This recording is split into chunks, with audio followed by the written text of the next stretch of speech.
नमस्कार, मी अमरीन आणि आपण पाहत आहात एडीएन स्पंदन मनामनाचे। आता एक नजर आजच्या ठळक घडामोडींवर। कोरोना बाधितांचा आकडा पोहोचला 1400च्या घरात, तर मृतांची संख्याही झाली 64। मात्र बरे होऊन घरी जाणाऱ्यांची संख्या आहे दिलासादायक।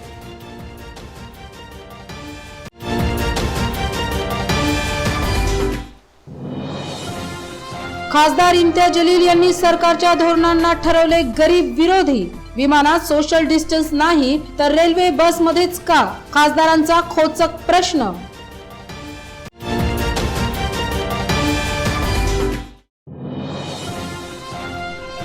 शिवसेनेच्या वतीने शेतकरी आणि ग्राहकांसाठी धान्य भाजीपाला विक्री केंद्र सुरू।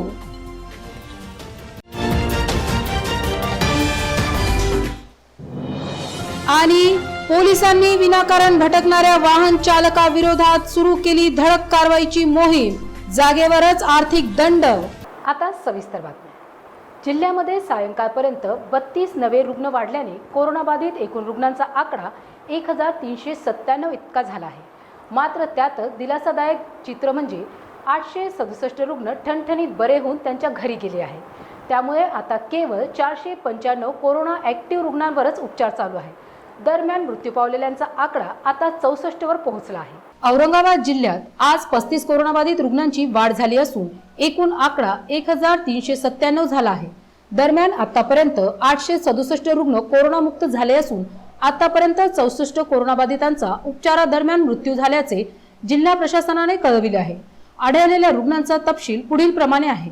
Baijipura 1, Misarwadi 1, Waluj Mahanagar 1, Bajaj Nagar 1, Sanjay Nagar 1, Shahganj 1, Hussain colony 1, Kailas Nagar 1, Rokadia Hanuman colony 2, Osmanpura 1, Itkheda 1, N4 3, Naralibagh 2, Hamalwadi 4, railway station परिसर 2, city chowk 1, Nathnagar 1, Balaji Nagar 1, Sainagar N6 1, Sambhaji colony N6 2, Karim colony Roshan gate 1, Anguribagh 1, Tanaji Chowk Balaji Nagar 1, N11 हडको 1, जय भवानी नगर 2, अन्य 1 या भागातील कोरोनाबाधित आहे। यामध्ये 14 महिला आणि 21 पुरुषांचा समावेश आहे। औरंगाबाद शहरातील मनपाच्या कोविड केअर केंद्र असलेल्या MGM स्पोर्ट कॉम्प्लेक्स येथून 8, MIT मुलांचे वसतिगृह येथून 9, किल्यार्क येथून 14, शासकीय वैद्यकीय महाविद्यालय व रुग्णालय 6, जिल्हा सामान्य रुग्णालयातून 12, खासगी रुग्णालयातून 7 असे एकूण 56 कोरोनाबाधित रुग्ण आज कोरोनामुक्त होऊन घरी परतले आहे।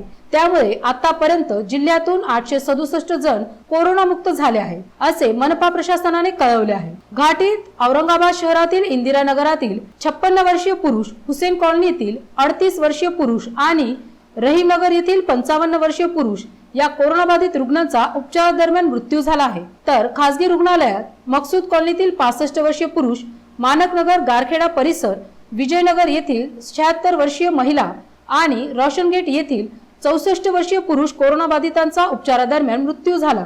खासगी रुग्णालयात आतापर्यंत 7 आणि घाटीत 56 आणि मिनी घाटीमध्ये एका कोरोनाबाधिताचा मृत्यू झाल्याने आतापर्यंत 64 कोरोनाबाधितांचा उपचारादरम्यान मृत्यू झाल्याचे प्रशासनाने सांगितले आहे। खासदार इम्तियाज जलील यांनी आज शहरवासियांशी संवाद साधला।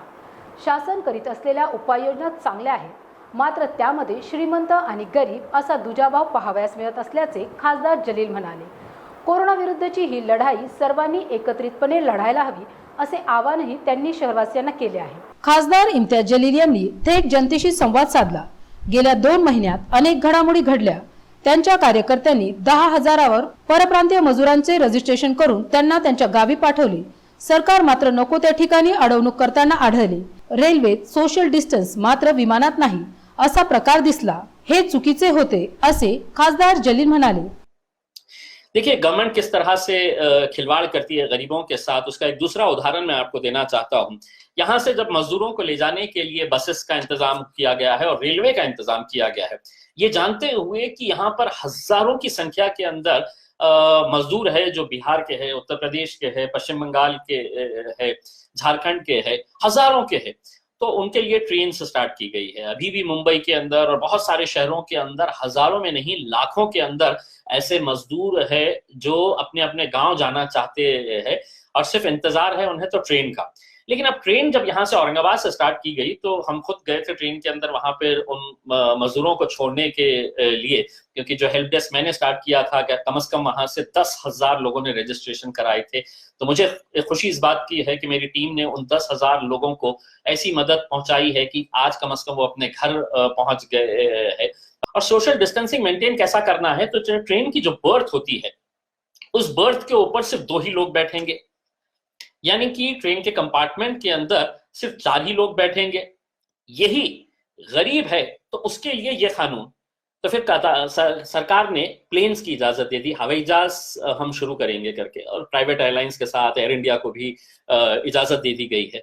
आप बहुत सारे नेट के ऊपर जाकर देख लीजिएगा, बहुत सारे फोटोज देख लीजिएगा, और उन फोटोज के अंदर आपको एक चीज दिखाई देंगी कि पहले सरकार ने यह फैसला किया कि जो हवाई जहाज के अंदर 3 सीटें लगातार होती है, जो बिल्कुल बाजू बाजू एकदम लग के होती है कि मेरा कंधा इनके साथ लग सकता है, एकदम तीनों के अंदर कोई डिस्टेंस नहीं होता है, सोशल डिस्टेंसिंग नाम की कोई चीज नहीं होती है।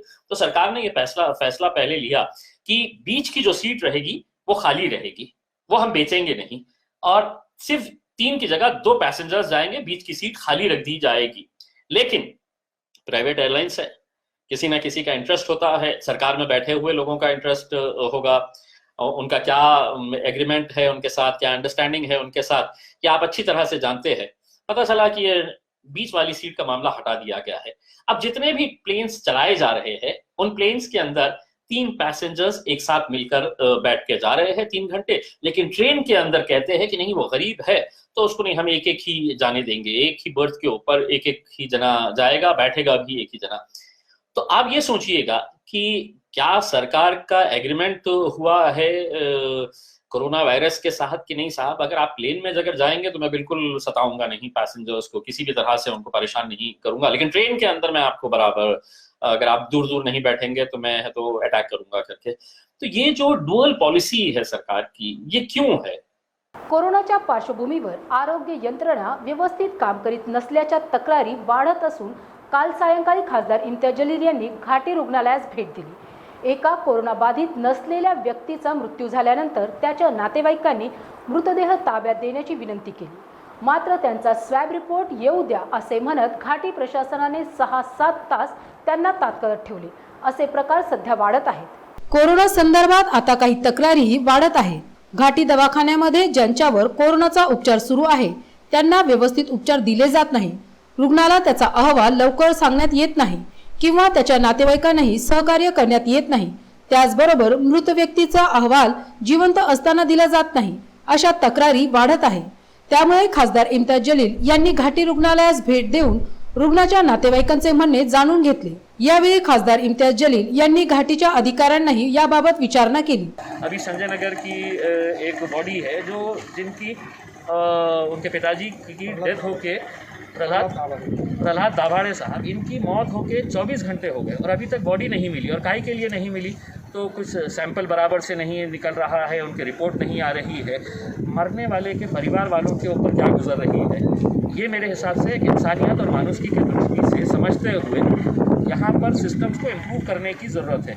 हम ये सरकार से, प्रशासन से अनुरोध करेंगे कि महानगर पालिका में डेथ सर्टिफिकेट लेने के लिए इस वक्त क्यों जाना पड़े।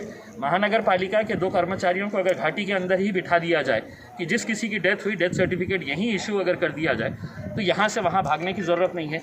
और पुलिस स्टेशंस को ये ताकीद की जाए कि अगर पंचनामे के लिए पुलिस को इन्फॉर्म किया जाता है तो घंटे भर में 2 घंटे के अंदर, कई बार ऐसा हो रहा है कि 6-6 घंटे और 8-8 घंटे तो पुलिस वाले नहीं आ रहे हैं तो बॉडी पड़ी है। मर्चुरी वाले कहते हैं कि जब तक पंचनामा नहीं होगा हम नहीं कर सकेंगे। तो ये सिस्टम्स को बेहतर बनाने के लिए हम यहाँ पर आए हैं और कोशिश करेंगे कि इसको और ज़्यादा।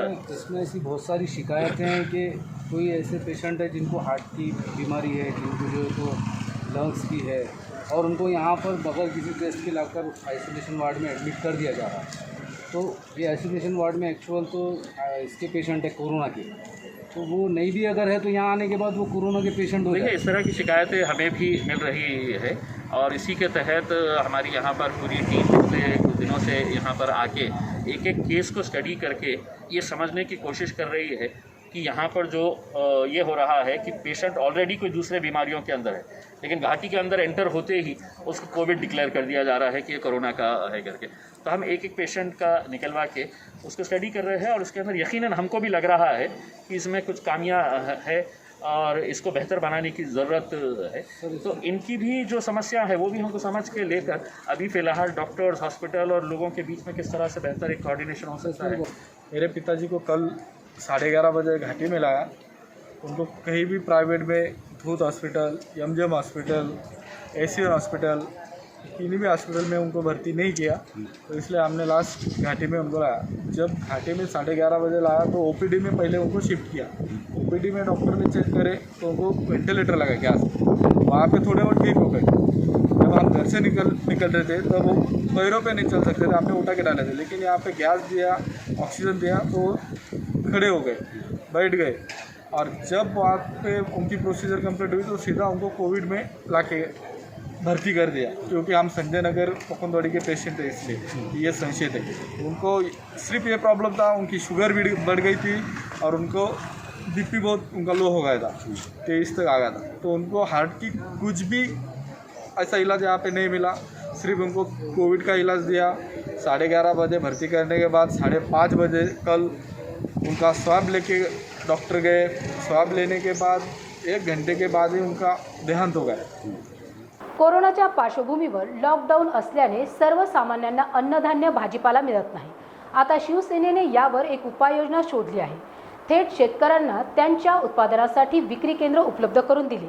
या विक्री केंद्रामुळे ग्राहकांनाही चांगला फायदा होत असून बाजार भावापेक्षा स्वस्त वस्तू मिळत आहेत। शिवसेनेच्या वतीने शहरामध्ये काही ठिकाणी धान्य, भाजीपाला, फळे आणि इतर जीवनावश्यक वस्तूंचे विक्री केंद्र उघडण्यात आले आहे। लॉकडाऊनच्या काळामध्ये जनतेचा होत असलेला त्रास काही प्रमाणावर कमी करा असा पक्षश्रेष्ठीकडून आदेश आल्यानंतर शेतकऱ्यांचा माल थेट ग्राहकांच्या हातामध्ये जावा, जेणेकरून शेतकऱ्यांना योग्य भाव मिळाल्याचा फायदा होईल आणि ग्राहकांनाही वस्तू स्वस्तात मिळतील।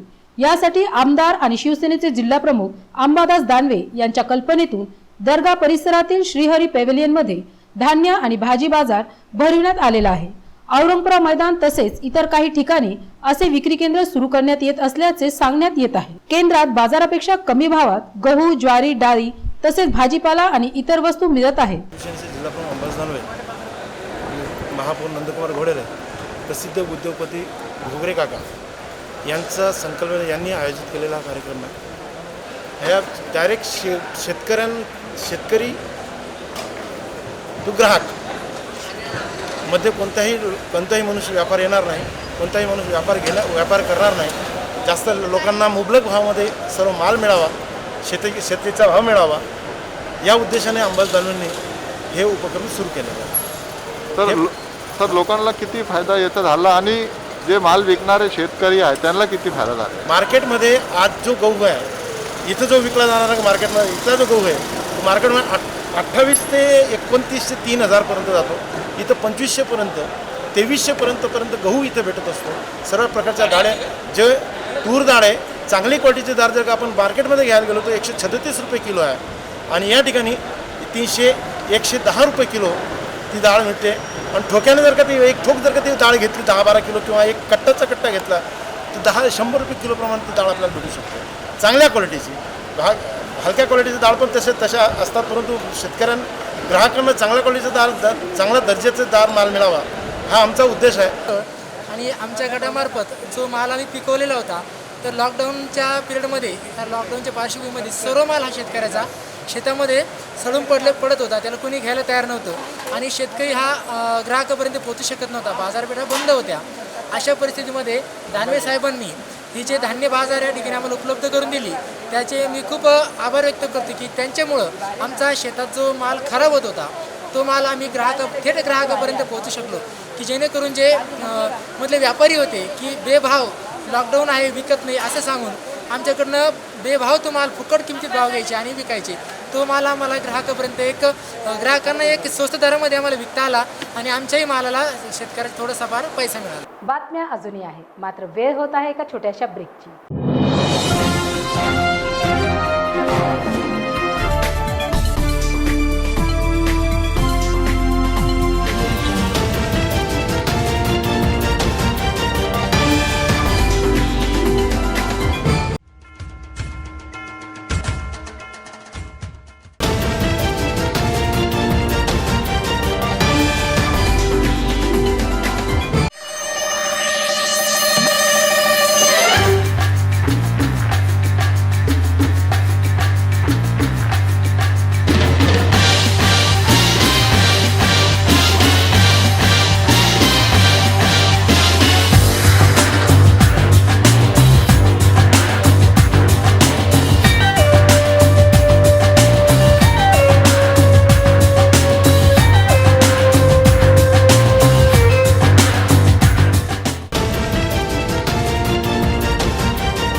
गुस्से में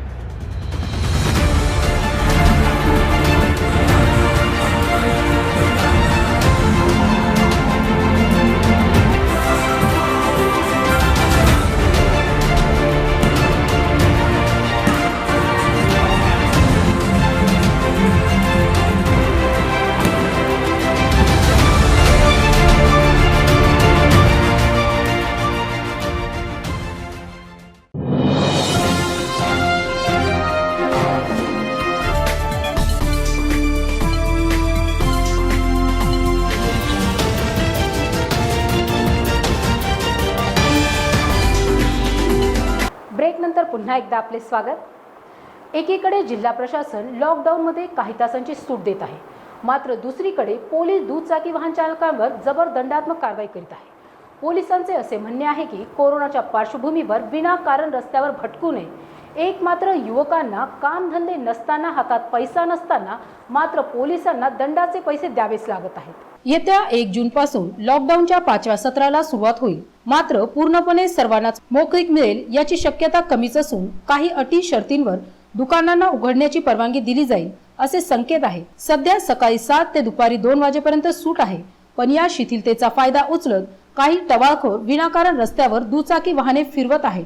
जीवनावश्यक वस्तू, धान्य, भाजी, फळे खरेदी करता यावी म्हणून ही सूट दिली, पण त्याचा दुरुपयोग होत असल्याने पोलिसांनी कठोर पावले उचलत दुचाकी चालकांवर दंडात्मक कारवाई करणे सुरू केले आहे। जर अत्यावश्यक काम नसताना विनाकारण कुणी फिरत असेल तर त्याच्यावर तात्काळ कारवाई करण्यात येत असून वाहनांची कागदपत्रे तपासून वाहनास जर परवाना दिलेला नसेल तर दंड ठोठावण्यात येत आहे। आज शहर पोलिसांनी अनेक ठिकाणी धडक कारवाई करीत जागेवरच दंड वसूल केला। यापुढेही लॉकडाऊन हटले तरी कोरोनाच्या पार्श्वभूमीवर पोलीस कडक बंदोबस्त ठेवणार असून विनाकारण कोणी रस्त्यावर फिरताना आढळला तर त्याच्या विरोधात कारवाई करण्यात येणार आहे असे पोलीस प्रशासनाने स्पष्ट केले आहे। प्रत्येक जण जे घराच्या बाहेर निघता आहे, हे जर खूपच इसेन्शियल काम असेल तर निघा। ही कारवाई करण्याचा आमचा उद्देश हाच आहे की तुम्ही जास्तीत जास्त लोकांनी घरात बसा, तुम्हाला कोरोना याची लागण व्हावी नाही, हा आमचा उद्देश आहे। तर या उद्देश साध्य करण्यासाठी तुम्ही सगळ्यांनी आम्हाला सहकार्य करा, अन्यथा आम्ही कारवाई करत राहू। येताना एक सिंगल व्यक्ती या तुमच्या इसेन्शियल ज्या वस्तू घरच्या त्या घेऊन जा, 2 व्यक्ती डबल सीट येण्याचं काहीच कारण नाही आहे। घाटी रुग्णालयाच्या अधिष्ठाता डॉक्टर कानन येळीकर यांच्या कार्यालयात काम करणाऱ्या एका सेवकास कोरोनाची लागण झाल्याचे निष्पन्न झाले आहे।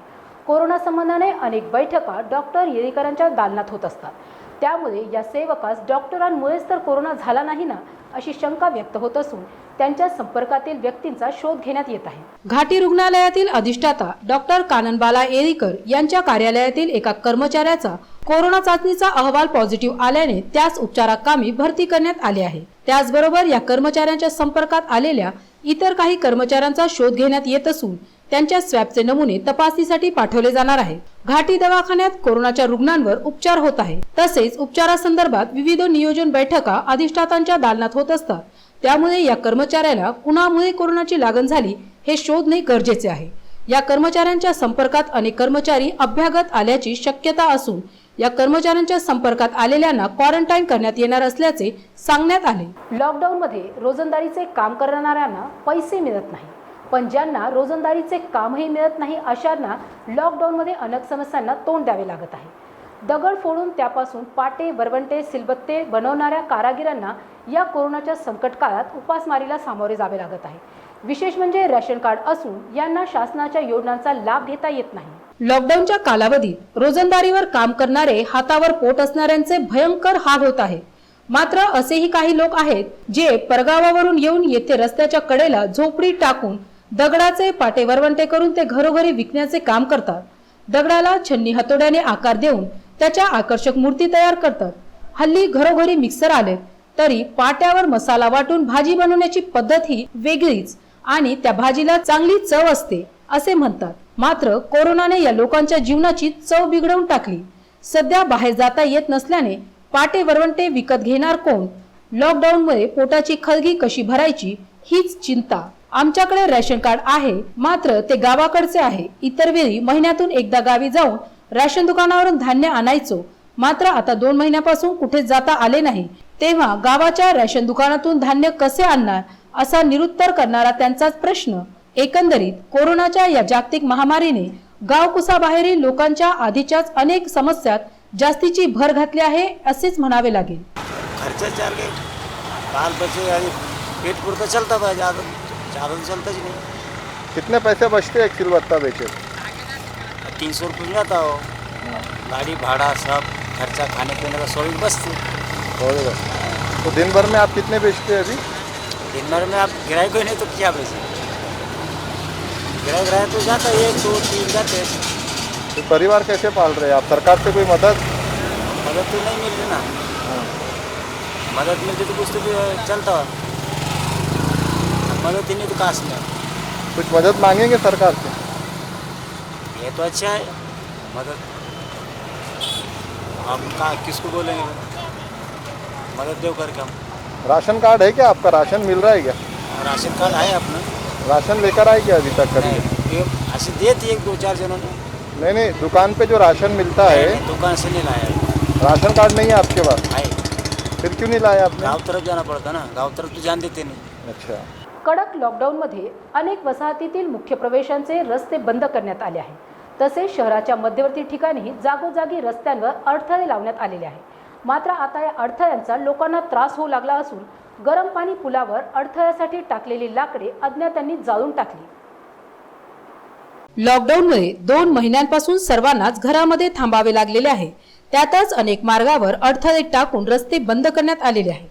आता या अडथळ्यांना लोक कंटाळलेले असून रस्ते मोकळे व्हावेत याची वाट पाहत आहे। मात्र त्यातच गरम पाणी छावणी पुलावर टाकण्यात आलेल्या बाभळीच्या लाकड्यांच्या अडथळ्यांना कुणीतरी आग लावून दिली। रस्त्यावर लाकडे आणि इतर काही वस्तू टाकून जागोजागी अडथळे निर्माण केलेले आहेत। त्यामुळे लोकांना दुरून जावे लागते। हे अडथळे पोलीस कधी हटवतील याचा काही अंदाज नसल्याने आता अशा प्रकारे लोक अडथळे हटविण्याचा प्रयत्न करीत आहेत। मात्र ते योग्य नाही। सरकारने कोरोना विषाणूचा प्रसार रोखण्यासाठी उपाययोजना म्हणूनच अडथळे आणले आहेत, जेणेकरून लोकांनी घरामध्येच थांबावे। प्रशासन जे काही करीत आहे ते जनतेच्या हितासाठीच असल्याने कुणी अशा प्रकारे आताताई प्रयत्न करू नयेत। शेवटी पुन्हा एकदा आजच्या ठळक बातम्या। कोरोना बाधितांचा आकडा पोहोचला 1400च्या घरात, तर मृतांची संख्याही झाली 64। मात्र बरे होऊन घरी जाणाऱ्यांची संख्या आहे दिलासादायक।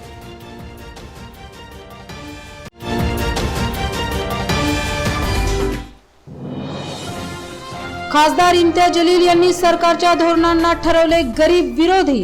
विमानात सोशल डिस्टन्स नाही तर रेल्वे बस मध्येच का? खासदारांचा खोचक प्रश्न।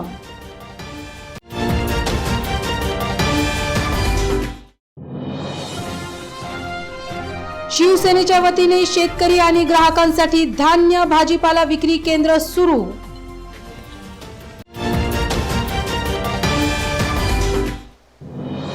आणि पोलिसांनी विनाकारण भटकणाऱ्या वाहन चालकाविरोधात सुरू केली धडक कारवाईची मोहीम, जागेवरच आर्थिक दंड। आणि याबरोबरच आजचं हे बातमीपत्र इथे संपलं। पुन्हा भेटूयात पुढील बातमीपत्रात। तोपर्यंत पाहत रहा ADN स्पंदन मनामनाचे।